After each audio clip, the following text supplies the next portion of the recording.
ഇന്ന് നമുക്ക് നല്ല അടിപൊളിയായിട്ടുള്ള ഒരു കൂർക്ക മെഴുക്ക് പുരട്ടി ഉണ്ടാക്കാം. അതിനാദ്യം തന്നെ കൂർക്ക നന്നായി തൊലിയൊക്കെ കളഞ്ഞ് നന്നായി കഴുകി വൃത്തിയാക്കണം.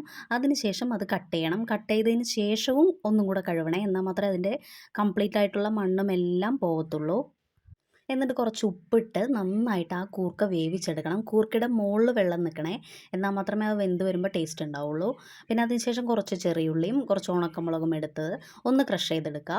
പിന്നെ ഒരു പാൻ വെച്ച് കുറച്ച് കടുകെല്ലാം പൊട്ടിച്ച് ഈ ഒരു ക്രഷ് ചെയ്ത് വെച്ചിട്ടുള്ള ചെറിയുള്ളിയും ഉണക്കമുളകും മിക്സ് നമ്മൾ അതിനകത്തോട്ട് ചേർത്തിട്ട് നന്നായിട്ട് വാട്ടിയെടുക്കണം. എല്ലാ ഭാഗത്തേക്കും ഉള്ളിയും അതുപോലെ തന്നെ ഉണക്കമുളകും നന്നായിട്ട് വാട്ടിയെടുക്കണം. ഇനി കുറച്ച് കറിവേപ്പിലയും അതിൻ്റെ കൂടെ ഇടാവുന്നതാണ്. പിന്നെ ഒരു 1/4 ടീസ്പൂൺ മഞ്ഞൾപ്പൊടിയും ഒരു 1/4 ടീസ്പൂൺ മുളക് പൊടി ഇടുക. നമുക്ക് മുളക് പൊടി ഇനി ആവശ്യമുണ്ടെങ്കിൽ ഇടാം. കാരണം നമ്മൾ ചില്ലി ഫ്ലേക്സ് ഓൾറെഡി ചേർത്തിട്ടുണ്ട്. ഇനി കുറച്ച് കറിവേപ്പിലയും വീണ്ടും എക്സ്ട്രാ ആഡ് ചെയ്തതിന് ശേഷം നന്നായിട്ട് വാട്ടിയെടുത്തതിന് ശേഷം നമ്മൾ വേവിച്ച് വെച്ചിട്ടുള്ള കൂർക്ക അതിനകത്തോട്ട് ഇടുക.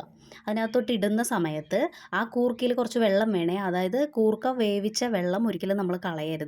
ഈ ഒരു പാനിലോട്ട് തന്നെ നമ്മൾ ഇടണം. അപ്പോൾ നല്ല ആ ഒരു മിക്സ്ചറെല്ലാം അതിനകത്തേക്ക് നന്നായിട്ട് പിടിച്ചു വരണം. അങ്ങനെ നമ്മുടെ ആ ഒരു ഉള്ളിയും ഉണക്കമുളകും എല്ലാം ഈ കൂർക്കയിലോട്ട് നന്നായിട്ട് ഇളക്കി മിക്സ് ചെയ്യണം കേട്ടോ. അപ്പോൾ നമുക്ക് നല്ല ടേസ്റ്റി ആയിട്ടുള്ള ഒരു കൂർക്ക മെഴുക്ക് പുരട്ടി കിട്ടുള്ളൂ.